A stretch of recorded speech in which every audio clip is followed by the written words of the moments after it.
Kultuuripärandi aasta raames sai 26. oktoobril teoks Rahvamajade avatud projekt 24 tundi Eestimaa Rahvamajas. Kokku osales selles enam kui 150 rahva- ja seltsimaja üle Eesti. Toimusid kontserdid, peod, loengud ja õpitoad, külastada sai kultuurikollektiivide avatud proove ja trenne. Järgnevalt püüamegi anda edasi killukesi Tartumaal toimunust. Vihmamärg päev sai alguse Kallastelt, kus ühislugemise ja lauluga tervitati päikese tõusu Peipsi tagant. Enne muiste rändas maa ihu üksinda mööda ilmaruumi. Pikk, peaaegu lõpmatu ränk jäi kuhugi viildundus talle teekonna. Tema osaks aga ei ole kesta nii, nagu sina seda teed. Niipea, kui ta täis on kasvanud, hakkab ta kahanema, kuni kaob täiesti olematuks. Ja siis on sinu võimuses, kui sa mind usaldad, ta uuesti luua.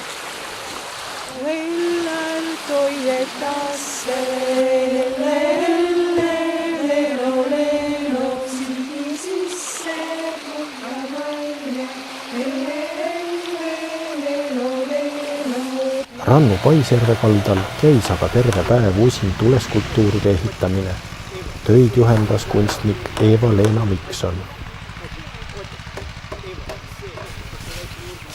Kõige rohkem lähebki aega selle protsessi peale, et see on küll natukeseks ajaks see efekt, kuid see ongi kaduv kunst ja sellel on omad võlud.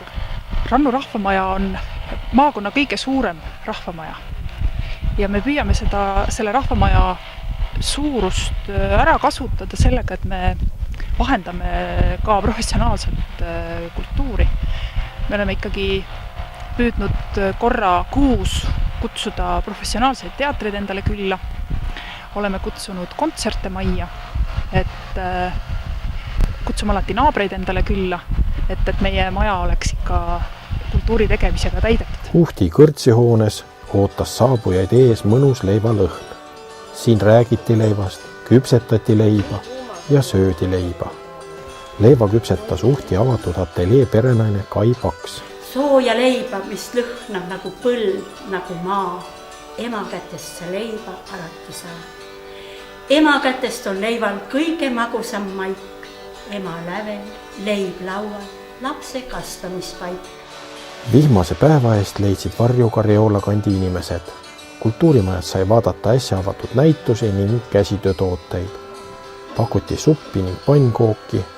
Samuti sai siingi töötubades juurde uusi praktilisi oskusi. Et meil on olnud näitering, nüüd on noorte näitering, siis on väga palju tantsijaid, on 4 tantsurühma, rahvatantsurühma, nii et on naisrühm, segarühm, noored, vanemad, siis on memmede rühm. Ja nii käivadki noored ja vanad kõik siin koos. Meil tegutseb noortekeskuses beebikool, siis tegutseb loovusring.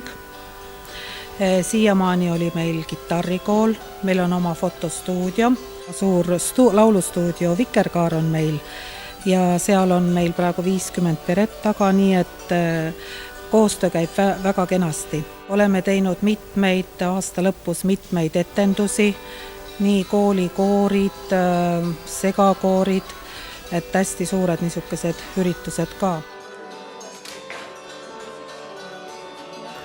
Tartu kõrgema kunstikooli töötubades omandati sealsete õppejõudude juhendamisel uusi oskusi näputöös, kangastelgedel kudumises ning lõnga värvimisel seentega.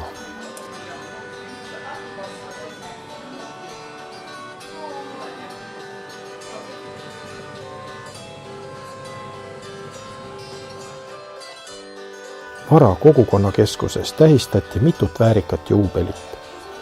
Raamatukogu 130. ning Vara Maanaiste Seltsi 85. aastapäeva. Rahvatantsurühm Iljak tähistas oma 10. tegutsemise aastat.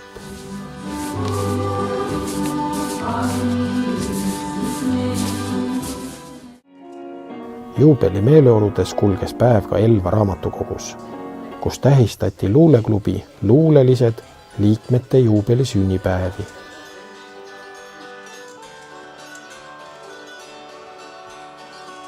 Teie olete selle luuleklubi juht ja vaimne eestvedaja. Nii nad räägivad. Nii ta on. Miks te seda teete? Miks või? See annab elujõudu ja ei lase vanaks minna. Muusikast ei ole Elvas kunagi puudust olnud. Nii ka seekord. Publikut köitsid lauluga noored solistid.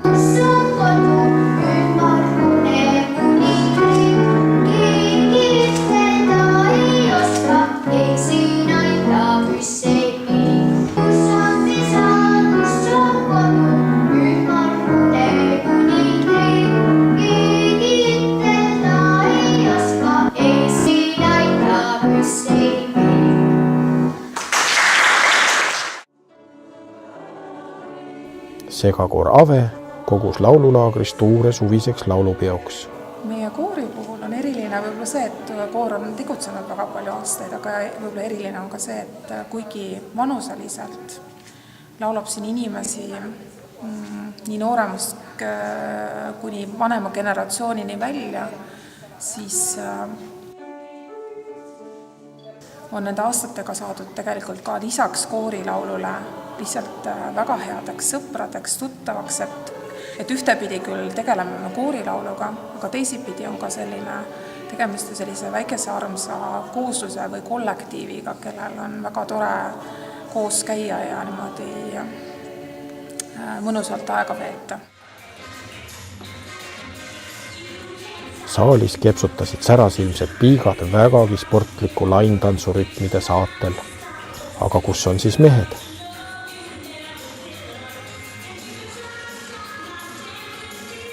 Maakonnas peale Puhja, Nõo ja Elva ei olegi rohkem kahjuks tekkinud laintantsijaid, ütleme siis korrektsemalt laintantsijaid. Tegelikult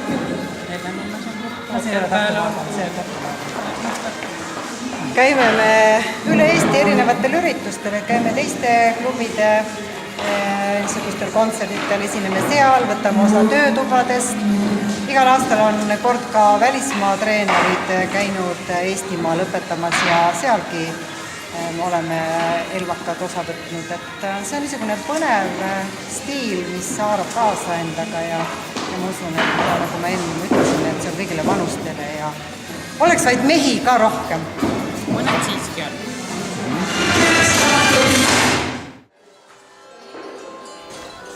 Nõo kultuurimaja oli aga täielikult vallutatud kunstimuusa poolt. Igas vanuses kunstiharrastajad said harjutada sügishandide portreteerimist või jäädvustada lõuendile omaenese fantaasiaid.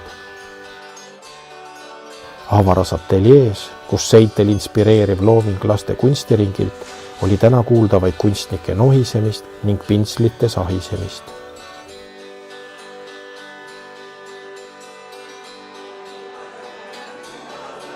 Puhja seltsimajas tegeldi tavapäraste talutöödega, küpsetati leiba ja karaskit, valmistati etnoehteid ja kooti ühiselt kultuuripärandi vaipa.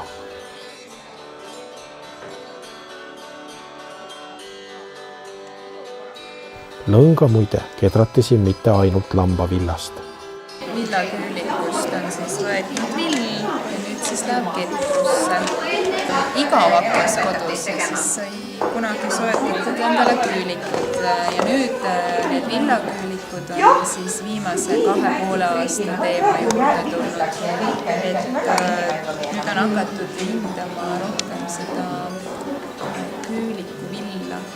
Need noored vist eriti ei ole huvitatud sellisest ketrusest, et ketrus nagu vahepeal suri täiesti välja, aga nüüd just tänu sellele villaküülikule ma loodan, et hakkab tagasi. Tagakambrist kostis elurõõmsat meeste laulu.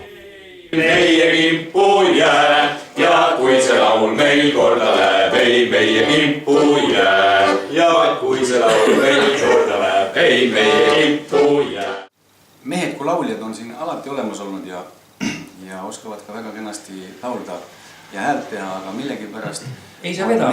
Meeste laulu kooslus ehk on ta siis meesansambel või meeskoor on kaua aega loomata jäänud just selle tõttu, et mehed ei tule kohale, küll käivad laulmas abiks teinekord segakooris või mingil muul, ütleme sellisel üritusel, aga meeste laulu seltsi või meeste laulu koori ei ole jah põhjus kokku saanud. On kulda ja kui röövimaid tulda pidu püsida kui vana valge nii. Liiter viskit peseb maha, huultelt meres oleva, piip on suus ja lahkub sealt vaid suudluseks. Fiigad siin ei ole pahad, kui on taskus suured rahad, ühed dollari vaid jätavad ruuduseks. Ka Rõngu rahvamajja leidsid tee nii noored kui vanad. Hommikukohvi ja tantsutundide järel said huvilised osa Kõrvitsa töötoast, kus osavate käte vahel valmisid eriilmelised Halloweeni laternad.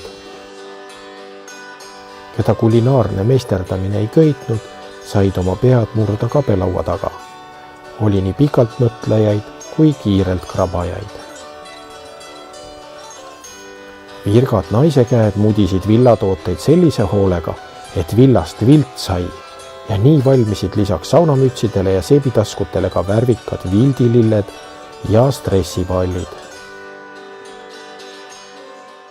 Kultuurimaja saalis käisid aga ettevalmistused peatselt algavaks muusikashowks. Su nägu kõlab tuttavalt Rõngu moodi.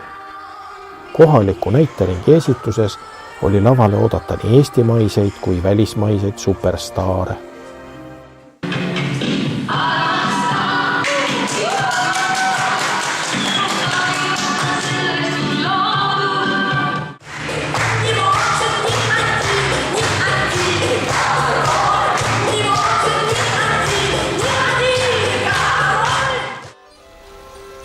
Kambja koolis tegeldi aga hoopistükkis kaisukarudega. Homme on ülemaailmne kaisukarude päev, tähistab juba 111. aastapäeva ja et see on homme, siis me mõtlesime, et me teeme täna. Täna tegid väikesed lapsed karupilte, karumaske tehti ja emad tegid ise kaisukaru. Kõikidel oli tegemist. Ühtekokku käis majast läbi ligi 100 kulunud moega või vast valminud kaisukaru. Võnnu rahvamajaski alustati varavalges, sedapuhku tasahilju, tervisejooga ja muusikateraapiaga. Laste silmad lõid aga särama siis, kui tegevust alustas värvilabor. Oma meeleolusid sai värvidega väljendada nii pintsli, rulli, templi kui ka käe abil. Ning värvi sai kanda küll paberile, küll seintele ning julgemad isegi tennistele ja rõivastele.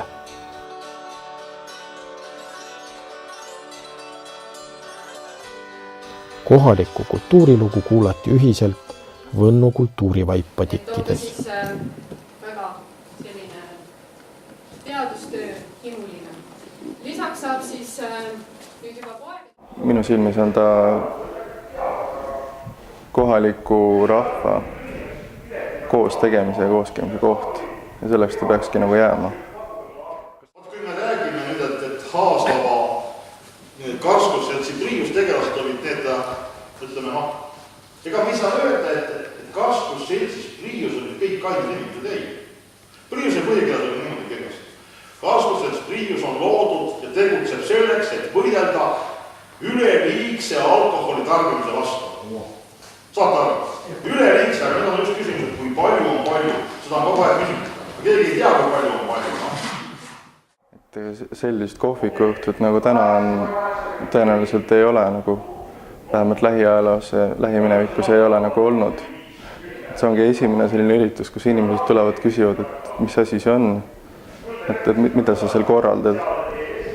Et võib-olla ta vaikselt siis hakkabki muutuma, selline traditsioonilised tantsuõhtud hakkavad siis nagu asenduma millegi muuga. Meeleolu kruttis üles lustakas laintants.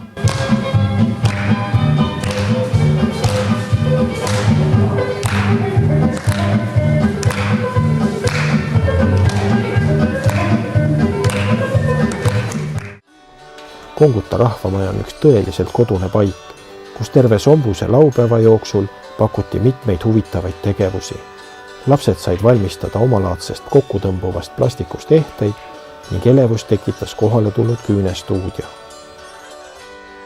Konguta rahvamaja on üks väikene rahvamaja Tartumaal ja see loodi siis rahvaarvutusega 1930 sai ta valmis siis, ja sellest ajast peale on ta töötanud aktiivselt. Siin on pilliansambleid ja näiteringe ja nii nagu see ikka need maarahvamajad on.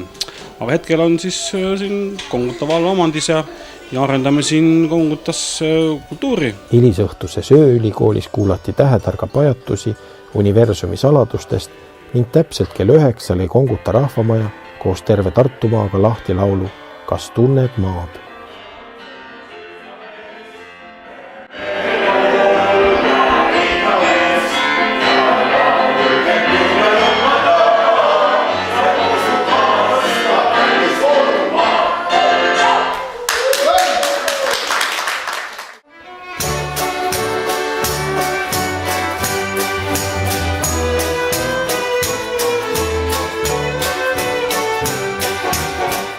Pika päeva lõpetas südaööl Rannu Paisjärvel süttinud tuleskulptuur. Paat, mis sümboliseerib Peipsit ning Võrtsjärve ühendavat Emajõge ning selle ümber laiuvat Tartumaad. Leegitsev number 24 kuulutas, et läbi oli saanud üleriigiline projekt 24 tundi Eestimaa rahvamajas.